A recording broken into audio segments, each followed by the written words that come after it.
Today I'm going to read the final chapters for the Hardy Boys, Volume 2, The House on the Cliff. And just a little footnote, I'm sorry that it took me so long to finish the entire book, the reading, but I really was so occupied with a lot of things that I totally forgot at times to do it. I'm sorry it was so long delayed. So here comes the finish of The House on the Cliff. Chapter 18, Coast Guard Action. While the Hardy Boys had been investigating the smugglers' hideout and had been captured together with their father, Tony and Chet were trying their best to accomplish the errand which Frank and Joe had given them. During the early part of their trip back to Bayport to contact the Coast Guard, the Napoli had cut through the darkness like a streak. Then suddenly Tony exclaimed, "Oh, my starboard light just went out." Chet turned to look at the port side. "This light's all right. Must be the bulb in the other one." "That's what I was afraid of," said Tony. I haven't have another bulb." "You mean somebody might not see the Napoli and drummers?" Chet asked fearfully. "We'll have to be careful," Tony replied. "Chet, take the wheel, will you? I'll see if I can find an extra bulb." Chet changed places with Tony, throttled the motor, and gazed intently ahead. The moon had not yet risen, and it was difficult to see very far ahead. "Find anything?" Chet called out as Tony finished his round of the lockers and was now rummaging through the last one. "Not yet." Tony pulled out his canvas bag, a pair of sneakers and some fishing tackle. As he reached in for the last article in the locker, he gave a whoop of joy. "Here's one bulb, just one. Keep your fingers crossed, pal. If this isn't any good, we are in a mess. And breaking the law besides," Chet added. He held his breath as Tony went forward and crawled inside the prow of the Napoli. With a flashlight, Tony found the protecting shield for the bulb and unfastened it. After removing the dead bulb, he screwed in the new one. As the light flashed on, Tony breathed a sigh of relief and started to crawl out of the prow. "Good work," Chet said. "It's lucky we—" Chet never finished the sentence. At this instant he saw another speedboat loom up in front of him. Like lightning he swung the wheel around, missing the oncoming craft by inches. "You fool!" the driver of the other boat shouted. "Why don't you look where you're going?" Chet did not reply. He was quivering. Besides, he had stalled the motor, which had been throttled so low that it had not been able to take the terrific swaggering. "Oh, now I've done it," the stout boy wailed. There was no response from Tony for several seconds. He had been thrown violently against the side of the boat and was dazed. But he quickly collected his wits and crawled down beside Chet. "What happened?" he asked. Chet told him, and he said, "You'd better take over. I'm a rotten pilot." Tony took the seat behind the wheel, started the motor, and sped off toward Barmet Bay. "We sure wasted a lot of time," he remarked. "I wonder how Frank and Joe are making out." "Hope they found Mr. Hardy," Chet added. There was no more conversation until the boys turned into the bay. The Coast Guard station for the area was a short distance along the southern shore of the bay, and Tony headed the Napoli directly for it. He pulled up at the dock, where two patrol boats and a cutter were tied. The two boys climbed out and hurried up to the white building. As they were about to enter it, Chet and Tony were amazed to find Biff Hooper and Phil Cohen coming out of it. Jerry Gilroy, another Bayport High friend, was with them. "Well, for Pete's sake!" the three cried out, and Biff added, "Boy, are we glad to see you. Where are Frank and Joe?" Still hunting for the smugglers," Chet replied. "What brings you here?" Biff explained that an hour ago Miss Hardy had telephoned him to see if he heard from Frank and Joe. She confessed to being exceedingly worried about her sons. Miss Hardy knew they had gone to look for their father, and she was in a panic that they had been captured by the same man who were possibly holding her husband. "I told her I'd round up a couple of the fellows and go on a hunt," Biff went on. "Jerry thought maybe Frank and Joe had come back to town and were somewhere around. We looked, but couldn't find them anywhere, so we borrowed Mr. Gilroy's car and came out here to tell the Coast Guard. They're going to send out boats. You'd better come in and talk to the chief, warrant Officer Robinson yourself. The boys hurried inside. Quickly, Chet and Tony told of the Hardys' suspicion that they had found the entrance to the smuggler's hideout. "Can you send help out there right away?" Chet asked. "We'll show you where the secret tunnel is." "This is astounding," said Chief Robinson. "I'll order the Alice out. You can start within 5 minutes. "I'll phone Miss Hardy right away," Jerry offered. "I'm afraid, though, that isn't the news she's going to make her feel good." While Jerry was gone, Chet told the chief warrant officer that the Hardys thought they knew the names of the 2 men who were involved in the smuggling racket. Chet revealed the Hardy suspicions about Snapman being one and Ali Singh the other. "We think Ali is the crewman on the Marco Polo that's going to dock early tomorrow morning in Bayport," Chet continued. "Frank and Joe got a tip that makes them think this is the deal. While the ship is offshore, Ali Singh pitches stolen drugs overboard, and one of the smugglers picks the package up in a speedboat." Robinson raised his eyebrows. "Those Hardy boys certainly take after their father," he remarked. "They have the markings of good detectives." Biff told the Coast Guard officer of the boys' adventure in the haunted house on their first visit to the Pollitt place. "Frank and Joe are sure that there is some connection between the house and the smugglers." "And they're probably right," the chief remarked. "I'll call the state police at once and tell them the latest development in this case." The boys waited while he made the report. Jerry, who had just finished telephoning Miss Hardy, said that she seemed even more worried than before, but relieved that the Coast Guard was going to take a hand. The chief warrant officer then told the boys that he would get in touch with the captain of the Marco Polo at once by ship-to-shore telephone. The connection was made, and the boys listened with great interest to the conversation. The captain had a booming voice, which they could hear plainly. "Yes, I have a sailor named Ali Singh," he replied to the answer to Chief Robinson's question. "He's a member in the kitchen crew."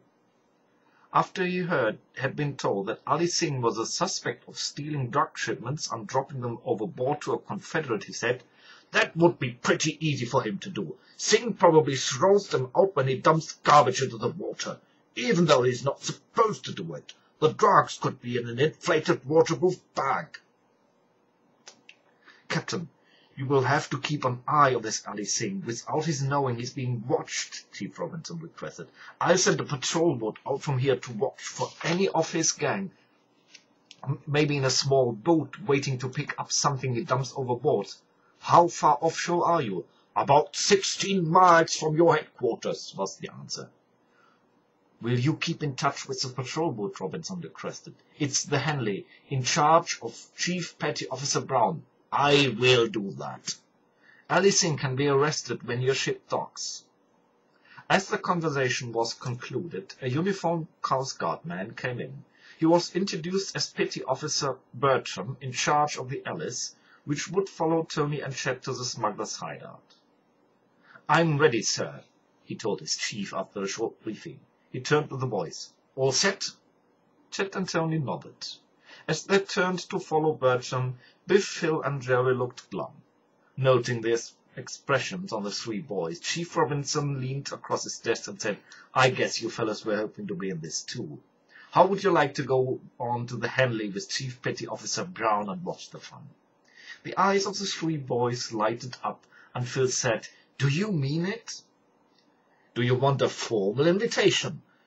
Chief Robinson asked with a laugh. He rang for Chief Petty Officer Brown, and after introducing the boys, he explained what the mission of the Henley was to be. "I understand, sir," Brown replied. "We'll leave at once." The 3 boys followed him down to the dock and went aboard. They met the other Coast Guard men, and the fast patrol boat set off. It seemed to the boys as if the 16 miles were covered by an incredibly short time. The light of the Marco Polo loomed up in the distance. "She's moving very slowly, isn't she?" Biff asked the skipper. "Yes, she's making only about 4 knots. "So it would be easy for a small boat to come alongside and take something from her," Filch insisted. "Yes, it would." Quickly the officer picked up a telescope and trained it on the large craft. "The galley hatches are on the left, "And the tide is coming in," he reported. "Anything thrown overboard will float toward shore." He ordered the wheelsmen to go past the Marco Polo, came down the other side, and approached within 300 yards, then turned off the engine and lights. When they reached the designated spot, Petty Officer Brown ordered everyone on the board of the Henley to not talk or move around. The Marco Polo's decks, as well as the water some distance from the craft, was illuminated by light from some of the stateroom portholes. Biff, Phil, and Jerry crowded close to the chief, as he trained his powerful binoculars on the galley's hatches, so he would give them a running around account of everything that might happen. The officer reported little activity aboard the Marco Polo, and the boys assumed that the passengers either were asleep or packing their luggage in anticipation of landing the next morning. Suddenly Petty Officer Brown saw one of the hatches open. A small man with a swarthy complexion and rather longish coal-black hair appeared in the circular opening. He looked out, then raised a large pail and dumped its content into the water. Quickly he closed the hatch. "Ali Singh," the three boys thought as Brown reported what he had seen. They watched excitedly to see what would happen now. Suddenly Biff grabbed Phil's arm and pointed. Vaguely he could see a long pole with a scooping net fastened to the end of it appeared from outside a circular light and fish among the debris. Petty Officer Brown reported that apparently the person holding the pole had found what he wanted, for he scooped something up and the pole vanished from sight. The boys strained their ears for the sound of a small boat. It did not come, and they were puzzled. They also wondered why Petty Officer Brown seemed to be doing nothing about trying to apprehend the person. The tense skipper suddenly handed the binoculars to Phil. Without a word, the puzzled boy looked through them, and at the spot where Brown had been gazing. To his amazement, he could make out the dim shape of a speedboat with two figures in it. Each held an oar and was rowing the small boat away from the Marco Polo as fast as possible. "We've got the smuggler dead to rights," Petty Officer Brown whispered to the boys. "Aren't you going to arrest them?" Phil asked. "Not yet," the officer told him. "I'm afraid we can do it without shooting. I don't want to scare the passengers on the Marco Polo. We'll wait a few minutes." Suddenly the engine of the smuggler's speedboat was started. Tersely, Brown began issuing orders to his men. The motors roared into action. The chase was on. Chapter 19. The Chase. In a few minutes the Henley's brilliant searchlight was turned on. It picked up on the speedboat which was racing towards the shore at full power, but gradually the Coast Guard boat lessened the distance between them. Chief Petty Officer Brown picked up the megaphone and shouted for the fleeing man to stop. They paid no attention. "We'll have to show them we mean business," the officer told Biff, Phil, and Jerry. "We'll shoot across their bow." He ordered the boys out of the line of fire in case the smugglers would attempt to retaliate. They obeyed, and though from their shelter the three would not see the speedboat, they listened intently to what was going on. The Henley ploughed ahead, and presently the boys heard a shot whistle through the air. "Stop your engine!" Brown commanded. A second later he added, "Drop those guns!" The smugglers evidently did both, for Skipper Brown said to the boys, "You fellows can come forward now." The three scrambled to his side. Biff was just in time to see the two captured men half-turned slyly run his hands through the large pocket of his sports jacket. Biff expected him to pull out a gun and was about to warn Brown when the smuggler withdrew his hand and then dropped something into the water. The rare drugs, Biff thought. Instantly he began peeling off his clothes, and when the others asked him what he was doing, this was formally said, "Got an underwater job to do." Biff was over the side in a flash, and swimming with strong, long strokes to the speedboat. He went beyond it and around to the far side. In the meantime, Petty Officer Brown had ordered the smugglers to put their hands over their heads. As the Henley came alongside, two of the enlisted Coast Guard men jumped across and slipped handcuffs to them. Brown instructed one of the enlisted men to take the prisoners back to the Coast Guard headquarters in the smuggler's boat. "You got nothing on us. You ain't got no right to arrest us," one of the captured men cried out. At that moment, Biff Hooper's head appeared over the side of the speedboat, and a moment later he clambered aboard. He called out, "You've got plenty on this, man. Here's the evidence." He held up a waterproof bag, tightly sealed. It was transparent, and the printing on its contents was easily read. "I happen to know that what's here is a rare drug," Biff added. "I heard our doctor mention it just a few days ago." This announcement took the bravado out of the smugglers. The two men insisted they were only engaged to pilot the speedboat and deliver the drugs, but they would not give the name of the person who had hired them, nor the spot to which where they're supposed to go. "We know both the answers already," Petty Officer Brown told the smugglers. Then he said to his wheelsman, "Head to the house or the cliff. They may need a little more help over there." Biff was hauled aboard, and as he put his clothes back on, the Henley shot through the water. He whispered to his pals, "We'll see some more excitement, maybe." Some time before this, Chet and Tony had reached the area where the secret tunnel was. The patrol boat, which had been following them on its great searchlight to put on the exact spot. "Look!" Chet cried out. A speedboat with two men in it had just entered the choppy, rocky waters in front of the tunnel. "Halt!" Skipper Bertram of the Alice ordered. The man at the wheel obeyed the command and turned off his motor. But instead of surrendering, he shouted to his companion, "Dive, Smashin'!" Quick as the flash, the two smugglers disappeared into the water on the far side of the boat. When they did not reappear, Chet called, "I'll bet they're swimming underwater through the tunnel. Aren't we going after them?" "We sure are," Petty Officer Bertram replied. "Tony, can you find the tunnel which leads to that tunnel?" "I think so," Tony answered, eyeing the smuggler's speedboat, which now unattended had been thrown violently by the waves onto some rocks. "Then we'll come on board of your boat," the chief petty officer stated. He left two of his own men aboard the Alice to guard it and to be ready for any other smugglers who might be arriving at the hideout. The rest of the crew, including Bertram himself, climbed aboard the Napoli, and Tony started through the narrow passage between the rocks leading to the tunnel. One of the enlisted men in the prow of the boat operated a portable searchlight.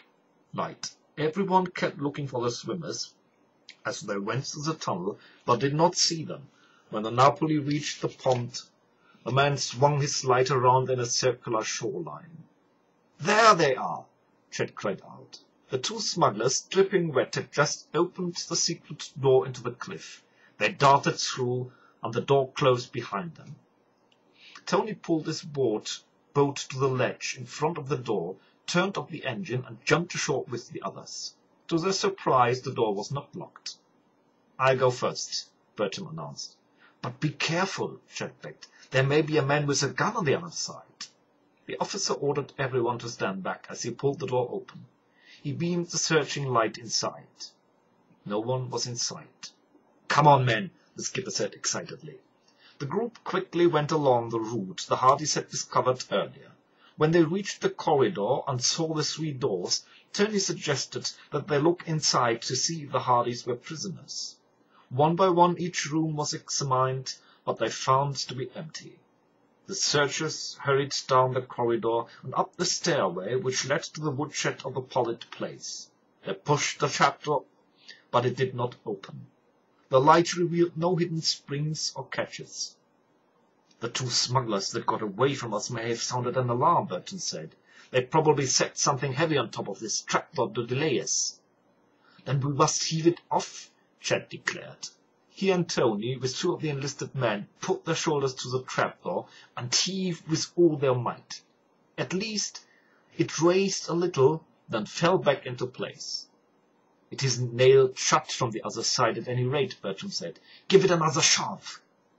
The four beneath it tried once more. Now they could hear something sliding sideways. "All together now," Chet said, puffing. "1, 2, 3!" The heave that followed did the trick. A heavy object above toppled with a crash, and the trapdoor opened. As before, Chief Petty Officer Bertram insisted upon being the first one out. There was not a sound from the grounds, nor the house, nor a light in evidence. He told the others to come up, but cautioned, "This may be an ambush. Watch your step, and if anything starts to pop, you two boys go back down through the trapdoor." Suddenly there was a sound of cars turning into the lane leading to the Pollitt place. The vehicle's lights were so bright that Bertram said, "I believe it's the police." A few moments later the cars reached the rear of the old house, and the state troopers piled out. Chief Petty Officer Bertram hurried forward to introduce himself to Captain Ryder of the State Police. The two held a whispered conversation. From what the boys overheard, they figured that the troopers planned to raid the house. Just as the man seemed to have reached a decision, everyone was amazed to see a man appear at the rear window of the second-floor hall. He held a gun in his right hand, but with his left he gestured for attention. "My name is Snapman," he announced with a theatrical wave of his hand. "Before you storm this place, I want to talk to you. I know you've been looking for me and my men a long time, but I'm not going to let you take me without some people on your side getting killed first." He paused dramatically. "Come to the point, Snapman," Captain Ryder called up to him. He too had a gun poised for action should this become necessary. "I mean," the smuggler cried out, "that I got 3 hostages in this house, Fenton Hardy and his 2 sons." Chet and Tony jumped. The boys had found their father only to become captives themselves, and now the 3 were being used as hostages. "What's the rest?" Captain Snyder asked acidly. "This. If you'll let me and my men go, we'll clear out of here. One will stay behind long enough to tell you where the Hardys are." Snapman now set his jaw. "But if you come in and try to take us, it will be curtains for the Hardys." Chet's and Tony's hearts sank. What was going to be the result of this nightmarish dilemma? In the meantime, Frank, Joe, and their father for the past hour had despaired of escaping before Snapman might carry out his sinister threat. After the smuggler left the attic, they had heard hammering and suspected the smugglers were nailing bars across the door. The Hardys tiptoed to the foot on their stairway, only to find their fears confirmed. "If these bars are made of wood," Frank whispered, "maybe we can cut through them with our knives without too much noise." "We'll try," his father agreed. "Joe, take that knife you got from Malloy." As Detective Hardy sat on the steps, leaning weakly against the walls, his 2 sons got to work. They managed to maneuver the knife through the crack near the knob. Finding the top of the heavy crossbars, the boys began to cut and hack noiselessly. Frank's knife was already dull, and it was not long before Joe's became so. This greatly hampered their progress. Half an hour later the boys' arms were aching so badly that Frank and Joe wondered how they would continue. But the thought that their lives were at stake drove them on. They would rest for 2 or 3 minutes, then continue their efforts. Finally Joe finished cutting through 1 bar, and started on the second one of the 3 they had found. 10 minutes later Frank managed to cut through his. "Now we can take turns," he told his brother. Working this way, with rest periods in between, the boys found the task less arduous. "We're almost free," Joe finally said hopefully. Just then the Hardys heard cars coming into the driveway. They were sure that the police had arrived because of the illumination flooding the place, even to the crack under the attic door. It was less than a minute later they heard the cars come to stop outside, and then Snapman's voice bargaining for his own life in exchange for the hostages. "Let's break this door down and take our chances," Frank whispered hoarsely. "No," his father said. "Snapman and his men would certainly shoot us." At this instant Frank gave a low cry of glee. His knife had just hacked through the last wooden bar. Turning the knob, he opened the door, and the 3 Hardys stole silently from their prison. From the bedroom doorway they peered out to where Snapman was still trying to bargain with the police. No one was around. The boys and their father looked upon one another, telegraphing a common thought. They would rush the king of smugglers and overpower him. Chapter 20. The Smuggler's Request. As the 3 Hardys crept forward, hoping to overpower Snapman before he saw them, they heard a voice outside the house say, "You'll never get away with this, Snapman. You may as well give up without any shooting." "I never give up." The house is surrounded with troopers and Coast Guard men. What do I care? Snapman shouted, weaving his arms out of the window. I got 3 hostages, and I've got 1 of the Coast Guard. He's in the house too, Snapman laughed. Trying to catch me, eh? Well, I'm not going to answer that question. There was silence outside the house. This seemed to worry the man. He cried out, "It won't do you any good to talk things over. I got you where I want, and—" Like 3 stalking panthers, Frank, Joe, and their father pranced upon the unwary smuggler. Mr. Hardy knocked the man's gun from his hand. It flew out of the window and thudded to the ground below. The boys pinned his arm back and buckled in his knees. From below came a whoop of joy. "The Hardys have captured Snapman." The voice was Chet Morton's. "My men will never let you in here," the victim screamed. He snarled, twisted, and turned in his captor's grip. Mr. Hardy, fearful that Snapman would shout to order the men upstairs, clamped a hand over the smuggler's mouth. By this time there was a terrific confusion inside and outside the Pollitt place. State troopers and the Coast Guard men had burst into both the front and rear doors. Others guarded both sides of the house to prevent any escape from the windows. A few shots were fired, but soon the smuggling gang gave up without fighting further. The capture of their leader and the sudden attack had unnerved them. The Hardys waited upstairs with the prisoner. In a few moments Chet and Tony appeared, and behind them, to the utter astonishment of Frank and Joe, were Biff, Phil, and Jerry. Stories were quickly exchanged, and Mr. Hardy praised Frank and Joe's chums for their efforts. All this time Snapman glowered maliciously. In a few moments Chief Petty Officers Bertram and Brown appeared on the second-floor hall with Captain Ryder. Immediately the state trooper fastened the handcuff onto the prisoner. He was about to take him away when Frank spoke up. "There is someone else involved in this smuggling who hasn't been captured yet." "You mean the man who's got away from here in the truck?" Officer Ryder asked. "We've set up a roadblock for him and expect to capture him in a minute." Frank shook his head. "Ali Singh, the crewman on the Marco Polo, has a friend who owns a small cargo ship. Right now it's lying somewhere offshore. Snapman was thinking of putting my dad, Joe, and me on it and arranging things so that we will never go home again." The king of smugglers, who had been silent for several minutes, now cried out, "You're crazy! There's no word of truth in it. There isn't any boat offshore." The others ignored the man. As soon as he stopped yelling, Joe took up the story. "I've a hunch that you'll find your Coast Guard man is a prisoner on his own cargo ship. The name of the captain is Foster." "You mean our man Ayres is on the ship?" Petty Officer Brown asked unbelievingly. "We don't know anyone named Ayres," Frank began. He stopped short and looked at his brother. They nodded significantly at each other. Then Frank asked, "Does Ayres go under the name Jones?"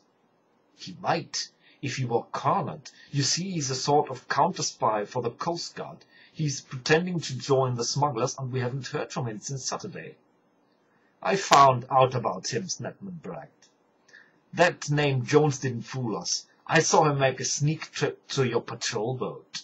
Frank and Joe decided this was the scene they had been through the telescope. They told about the rescue of Jones after the hand grenade had nearly killed them. They also gave an account of how his kidnappers had come to the Kane farmhouse, bound up the farmer and his wife, and taken Jones. Skipper Brown said he would send a patrol boat out to investigate the waters in the area and try to find Captain Foster's ship. "We'll wait here for you," Captain Ryder stated. This case seems to be one for both branches of service. 2 kidnappings on land and the theft on the Marco Polo, as well as an undeclared vessel offshore. While he was gone, the Hardys attempted to question Snapman. He refused to admit any guilt in connection with smuggling operations or the shipment of stolen goods from the state to another. Frank decided to talk to him along different lines, hoping that the smuggler would inadvertently confess something he did not intend to. "I heard you inherited this house from your uncle, Mr. Pollitt," Frank began. "That's right. What's that to you?" Frank was unruffled. "I was curious about the tunnel and the stairways in the cave," he said presently. "Did your uncle build them?" Snapman dropped his sullen attitude. "No, he didn't," the smuggler answered. "My uncle found them all by accident. He started digging through his cellar to enlarge the place and broke right through the corridor. I see, said Frank. You have any idea who did build it? Snapman said that his uncle had come to the conclusion that the tunnel on the pond had been discovered by pirates long, long ago. They apparently had decided it would be an ideal hideout and had built the steps all the way to the top of the ground. Of course, the woodshed wasn't there then, Snapman explained. At least not the one that's here now. The trapdoor was, though, but there was a tumble-down building over it. How about the corridor? Was it the same size when your uncle found it? Yes, the smuggler answered. My uncle figured it was the living quarters for the pirates when they weren't on their ship. Pretty fascinating story, Tony Preto spoke up. Several seconds of silence followed. Snapman's eyes started from one boy to another. Finally they fastened on Frank Hardy, and he said, Now that I'm going to prison, the eyepieces to your telescope, your motorcycle tools won't do me any good. You'll find them in the drawer in the kitchen. Thanks a lot, said Frank. There was another short silence, then the smuggler went on, his head down and his eyes almost closed. Mr. Hardy, I envy you, and I never thought I'd be making that kind of confession. You know, almost everything about what I've been doing. I tell you the whole story later. Since they're going to find that Coast Guard officer heirs on Foster's ship, there's no use in holding it out any longer. I said I envy you, Mr. Hardy, because you brought up two such fine boys, and they got swell friends. Me, I wasn't so lucky. My father died when I was little. I was pretty headstrong, and my mother couldn't manage me. I began to make the wrong kind of friends, and after that, you know how it is. My uncle who owned this place might have helped me, but he was mean and selfish and never gave us any money. The most he would do was invite my mother and me here once in a while for a short visit. I hated him, because he made my mother work very hard around the house all the time we were here. It wasn't any vacation for her. One of the times when I was here, my uncle showed me the pirates' hideout, and I never forgot it. After I got in with a gang of hoots, I kept thinking about this place and what a swell hideout it would be for smugglers. I was afraid to try it while my uncle was alive, but when I heard he was dead, I thought it was my chance. You see, I didn't dare to go claim the property as a rightful heir, but now I'm planning to take it over. Of course, it won't do me any good, because I know I have to do a long stretch in the pen, but I'm going to ask those executors to use my uncle's money to run this place as a boys' home. I mean, a place where boys without proper home training can come to live. The group listened to Snapman, king of the smugglers, were too overwhelmed by his complete change of heart to say anything for a few seconds. But when the man looked up as if pleading for his hearers to believe him, Mr. Hardy said, That's a very fine thing for you to do, Snapman. I'm sure that the boys who benefit from living here will always be grateful to you. The solemn scene was suddenly interrupted by the return of Chief Petty Officer Brown. He reported that another patrol boat had picked up his message about Captain Foster's ship, and within a few minutes had reported sighting it. Then, within a quarter of an hour, word came that Captain Foster had been put under arrest and that the missing Coast Guard man had been found on the ship, as well as a quantity of merchandise which the captain had expected Snapman to remove. The prisoners were now taken away from the Pollitt home, and the Hardys and their friends found themselves alone. Chet asked suddenly, How do we get home? Tony grinned. I guess the Napoli will hold all of us. The group went to the woodshed, opened the trapdoor, and started down the secret passageway to the pond below. They climbed into the Napoli, and Tony slipped behind the wheel. The Coast Guard man thoughtfully had left the portable searchlight on the prow, and Tony was able to make the trip through the tunnel and the narrow channel out to the ocean without accident. Suddenly Frank spoke up. Dad, what happened to your car? Mr. Hardy smiled. It's in Bayport in a garage. I was being followed, so I shook off the shadows and took the bus, he added truthfully. But it didn't do me good. Snapman's man attacked me and took me prisoner on the road.